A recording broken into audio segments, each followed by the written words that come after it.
This is probably my 11th E3, and I've seen the peaks and valleys of E3, but I think this feels like a year where we're finally back to where we were perhaps in the peak of the late 90s and the early 2000s. I love the energy, I love the excitement, the sensory overload that is E3. Get to see not only what we're doing and consumer reaction, as well as industry reaction to our titles, but also get to wander around and look what everybody else is up to. It's one of my favorite parts of the year. I guess most recently, being on stage with people who were a lot of fun, and I think probably the most memorable was Bill Walton.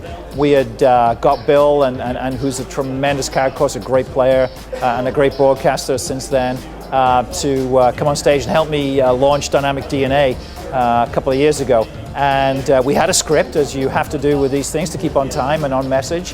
The script lasted one line and then Bill went off. And it was one of the funnier and yet most difficult times, because eventually I had to get back to the script.